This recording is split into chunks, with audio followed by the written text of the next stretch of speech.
ଜୟ ଜଗନ୍ନାଥ। ମୁଁ ଅଞ୍ଜନ ଦାସ ରିଧି ଇଣ୍ଟରନେଟ କୁ ଆପଣମାନଙ୍କୁ ସ୍ୱାଗତ ଜଣାଉଛି। ଆଜି ଅଗଷ୍ଟ 9 ତାରିଖ, ପବିତ୍ର ରକ୍ଷାବନ୍ଧନ ଉପଲକ୍ଷେ ମୁଁ ମୋର ପ୍ରିୟ ଦର୍ଶକ ମାନଙ୍କୁ ହୃଦୟ ସହକାରେ ହାର୍ଦ୍ଦିକ ଶୁଭେଚ୍ଛା ଏବଂ ଅଭିନନ୍ଦନ ଜଣାଉଛି। ତ ଆଜି ଆପଣମାନେ ଜାଣିଥିବେ ସୁଭଦ୍ରା କିସ୍ତି ବି ତୃତୀୟ କିସ୍ତି ଛଡା ଯାଇଛି। ପାଖାପାଖି 90% ମହିଳା ମାନଙ୍କର ସୁଭଦ୍ରା ପଇସା ଖାତାକୁ ଆସିଯାଇଛି। ଆଉ 10% ଯୋଉମାନେ ରହିଲେ ତାଙ୍କର ପ୍ରଥମରୁ ଆସିନଥିଲା, ଯୋଉ ମହିଳା ମାନଙ୍କର, ସେଇ ବିଷୟରେ କଥା ହବା। ଯେ ଅ, ଯୋଉମାନେ ପାଇଛନ୍ତି କଣ୍ଟିନ୍ୟୁ ସେମାନେ ତ ପାଇସାରିଛନ୍ତି ପଇସା, 90% ଲୋକ ମହିଳା ପାଇସାରିଛନ୍ତି। ପ୍ରଥମରୁ ଯୋଉ ମହିଳା ମାନେ ପାଇନଥିଲେ 15,000 ଏକାଥରେ ମିଳିବା କଥା, କିଛି ମହିଳା ମାନଙ୍କର ମିଳିଛି, କିଛି ମହିଳା ମାନଙ୍କର ମିଳିନାହିଁ। ସେଇ ବିଷୟରେ କଥା ହବା। ଭିଡିଓକୁ ଶେଷ ପର୍ଯ୍ୟନ୍ତ ଦେଖନ୍ତୁ। ଭିଡିଓ ଭଲ ଲାଗିଲେ ଚ୍ୟାନେଲକୁ ଲାଇକ୍, କମେଣ୍ଟ, ସେୟାର, ସବସ୍କ୍ରାଇବ କରି ରଖନ୍ତୁ। ୱିଥ୍ ସାଙ୍ଗମାନଙ୍କ ସହିତ ସେୟାର କରନ୍ତୁ। ଚାଲନ୍ତୁ କଣ ମୁଁ କହୁଛି ଶୁଣନ୍ତୁ ଭଲ ଭାବରେ। ଫାଷ୍ଟ ଆପଣ ଦେଖି ନିଅନ୍ତୁ ଆପଣଙ୍କର କେୱାଇସି କରିଛନ୍ତି କି ନା ନାହିଁ। ଏଇଟା ମେଣ୍ଡଟୋରି। ଆପଣ ଯାଇକି ସୁଭଦ୍ରା ପୋର୍ଟାଲରେ ଚେକ୍ କରିପାରିବେ, ନଚେତ୍ ପାଖରେ ଥିବା ସିଏସସି ସେଣ୍ଟରକୁ ଯାଇକି ବି ଆପଣ ଚେକ୍ କରିପାରିବେ ଆପଣଙ୍କର କେୱାଇସି କମ୍ପ୍ଲିଟ୍ ହେଇଛି କି ନା ନାହିଁ। କେୱାଇସି ଯଦି କମ୍ପ୍ଲିଟ୍ ହେଇଯାଇଛି, 2 ନମ୍ବରରେ ଆପଣଙ୍କର ଆଧାର ସହିତ ବ୍ୟାଙ୍କ ସିଡିଂ ହେଇଛି କି ନା ନାହିଁ। ଆଧାର ନମ୍ବରରେ ବ୍ୟାଙ୍କ ଆକାଉଣ୍ଟ ସିଡିଂ ହେଇନଥିଲେ ଆପଣଙ୍କ ପଇସାଟି ବନ୍ଦ ହେଇକି ରହିଯିବ। ଠିକ ଅଛି। ଆପଣ ଫାଷ୍ଟ ଆପଣଙ୍କର କେୱାଇସି ଚେକ୍ କରନ୍ତୁ। କେୱାଇସି ମାନେ ବ୍ୟାଙ୍କର କେୱାଇସି ନୁହେଁ। କେୱାଇସି କହିଲେ ଆପଣଙ୍କର ସୁଭଦ୍ରା କେୱାଇସି ଚେକ୍ କରନ୍ତୁ ଫାଷ୍ଟ। ସେକେଣ୍ଡରେ ଆପଣଙ୍କର ଆଧାର ସହିତ ବ୍ୟାଙ୍କ ଖାତା ସିଡିଂ ହେଇଛି କି ନା ନାହିଁ ଦେଖନ୍ତୁ। ଯଦି ସବୁ ଠିକ ଠାକ ଅଛି, ତାପରେ ବି ପଇସା ଆସୁନାହିଁ, ତାହେଲେ ଆପଣ ସୁଭଦ୍ରା ହେଲ୍ପଲାଇନ ନମ୍ବର ସହିତ ବି କଣ୍ଟାକ୍ଟ କରିପାରିବେ। ଏତେ ପର୍ଯ୍ୟନ୍ତ ମୁଁ ଗୋଟେ କଷ୍ଟମରର ଯୋଉଟା ହ୍ୟାଣ୍ଡେଲ କରୁଛି, ଗୋଟେ ପ୍ରୋବ୍ଲେମ ଫେସ୍ କରୁଛି, ତାଙ୍କର ପ୍ରଥମରୁ ଆଜି ପର୍ଯ୍ୟନ୍ତ କିଛି ବି ପ୍ରୋବ୍ଲେମ ଶୋ କରୁନାହିଁ। ସୁଭଦ୍ରା ଷ୍ଟାଟସରେ ଓକେ ଅଛି, ସବୁ ଓକେ ଅଛି, ଇଲିଜିବଲ ଅପସନ ଅନ୍ ମାନେ ପରଫେକ୍ଟ ଅଛି, ତାପରେ ବି ତାଙ୍କର ପଇସା ଆସୁନାହିଁ।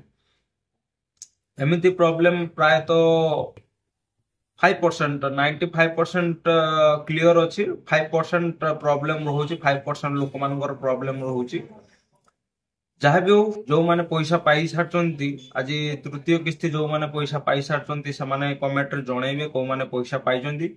ଆଉ ଯୋଉମାନେ ପଇସା ପାଇନାହାନ୍ତି, କଣ ପ୍ରୋବ୍ଲେମ ରହିଛି ଚେକ୍ କରିବା ପାଇଁ ଚାହୁଁଥିଲେ, ମୋ ସହିତ ବି କଣ୍ଟାକ୍ଟ କରିପାରିବେ। ଭିଡିଓର କମେଣ୍ଟ ମାଧ୍ୟମରେ ଜଣାନ୍ତୁ, ମତେ ପଚାରନ୍ତୁ, ମୁଁ ଆପଣଙ୍କୁ ମୋ ହିସାବରେ ଯେତିକି ମୁଁ ପାରିବି ସେତିକି ଆପଣଙ୍କୁ ହେଲ୍ପ କରିପାରିବି। ଠିକ ଅଛି। ଆପଣ ଭିଡିଓ କମେଣ୍ଟ ମାଧ୍ୟମରେ ଜଣାନ୍ତୁ ଆପଣ ପଇସା ପାଇଛନ୍ତି କି ନା ନାହିଁ। ଯଦି ପାଇନାହାନ୍ତି, କଣ ପ୍ରୋବ୍ଲେମ ହେଇଛି ମତେ ଜଣାନ୍ତୁ। ଦରକାର ପଡ଼ିଲେ ଆମେ ଗ୍ରିଭେନ୍ସ ମଧ୍ୟ ଦେଇପାରିବା। ଠିକ ଅଛି।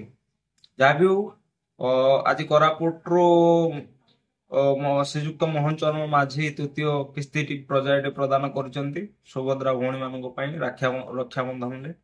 ସମସ୍ତଙ୍କୁ ହାର୍ଦ୍ଦିକ ଶୁଭେଚ୍ଛା ଜଣାଇ ପୁଣି ଥରେ କହୁଛି, ଭଲସେ ଚେକ୍ କରନ୍ତୁ। ଆଉ ଗୋଟେ ଭିଡିଓ ନେଇକି ଆସିବି, ଯୋଉ ଆପଣ ଯୋଉ ଭଳିଆ କମେଣ୍ଟରେ ପଚାରିବେ କଣ ପ୍ରୋବ୍ଲେମ ରହିଲା, କିଛି ନା ଅଛି କି ନାହିଁ, ଆପଣଙ୍କ କମେଣ୍ଟ ଅନୁସାରେ ମୁଁ ଗୋଟେ ଭିଡିଓ ବନେଇବି। ସେତେ ପର୍ଯ୍ୟନ୍ତ ଦେଖନ୍ତୁ, ଚ୍ୟାନେଲକୁ ସବସ୍କ୍ରାଇବ କରି ରଖନ୍ତୁ। ସୁଭଦ୍ରା ପଇସା ଆପଣଙ୍କୁ ମିଳିବ ନିଶ୍ଚୟ। ଆପଣଙ୍କର ଡାଟା ଚେକ୍ କରନ୍ତୁ ଫାଷ୍ଟ, ତାପରେ ଆପଣଙ୍କର ଡକୁମେଣ୍ଟ ସବୁ ଠିକ ଅଛି କି ନା ନାହିଁ ଦେଖି ଦିଅନ୍ତୁ।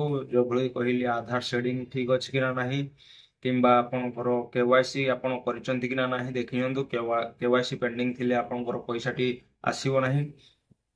କିମ୍ବା ଯଦି ଆପଣଙ୍କର କାର କିମ୍ବା ଆପଣଙ୍କ ଫ୍ୟାମିଲିରେ କେହି ଇନକମ ଟ୍ୟାକ୍ସ ପେୟର ଅଛନ୍ତି, ଆପଣଙ୍କର ସ୍ୱାମୀ କିମ୍ବା ଆପଣଙ୍କର ବାପା କିମ୍ବା ଆପଣଙ୍କର ଫ୍ୟାମିଲିରେ କେହି ଆପଣଙ୍କର ଇନକମ ଟ୍ୟାକ୍ସ ପେୟର ଅଛନ୍ତି କିମ୍ବା କାର ଆଣିଛନ୍ତି, ତ ତାହେଲେ ବି ଆପଣ ସୁଭଦ୍ରା ପଇସାରୁ ଆପଣ ବଞ୍ଚିତ ହେବେ। ଭିଡିଓର କମେଣ୍ଟ ମାଧ୍ୟମରେ ଜଣାନ୍ତୁ ଆପଣଙ୍କର କଣ ପ୍ରୋବ୍ଲେମ ରହୁଛି। ମୁଁ ପ୍ରୋବ୍ଲେମର 80% କିମ୍ବା 100% ଚେଷ୍ଟା କରିବି ସଲ୍ଭ କରିବା ପାଇଁ।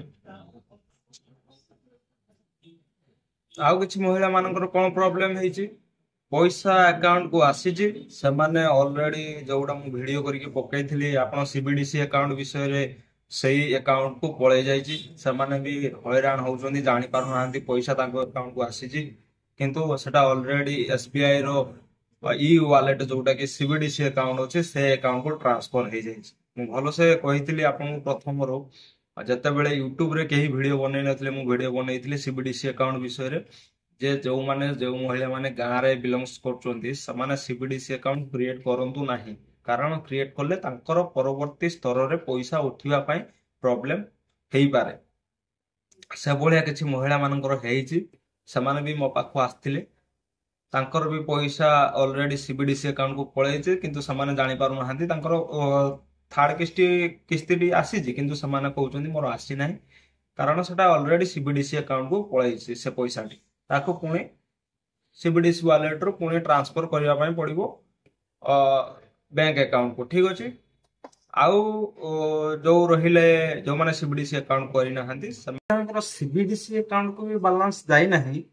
ତାଙ୍କର ନୂଆ ଟାଇପ ଅଫ ଗୋଟେ ରିଜେକ୍ସନ ଦେଖଉଛି, ରିଜେକ୍ଟେଡ ହେଇଛି ଦେଖଉଛି। ମୁଁ ଆପଣଙ୍କୁ ସ୍କ୍ରିନରେ ଦେଖେଇ ଦଉଛି, ଦେଖନ୍ତୁ ଏଇଭଳି ଦେଖଉଛି। ଆପଣଙ୍କର KYC କମ୍ପ୍ଲିଟ ଅଛି, ବାୟୋମେଟ୍ରିକ କମ୍ପ୍ଲିଟ ଅଛି, ସ୍ଥିତି ରିଜେକ୍ଟ ଦେଖଉଛି। ରିଜେକ୍ଟ ଖାରଜ କାରଣ ଦେଖଉଛି DLSC/MLSC ରିଜେକ୍ଟ। ଏଟା ଆକ୍ଚୁଆଲି DLSC ମାନେ ଡିଷ୍ଟ୍ରିକ୍ଟ ଲେବୁଲରେ ଆପଣଙ୍କୁ ରିଜେକ୍ସନ କରାଯାଇଛି। ଯେଉଁମାନେ ମ୍ୟୁନିସିପାଲିଟିରେ ରହୁଛନ୍ତି, ରୁରାଲ ଏରିଆରେ ଯେଉଁମାନେ ରହୁଛନ୍ତି, ସେମାନେ DLC ଯୋଗୁରୁ ତାଙ୍କର ରିଜେକ୍ଟ କରାଯାଇଛି, ମାନେ ଡିଷ୍ଟ୍ରିକ୍ଟ ଲେବୁଲରେ।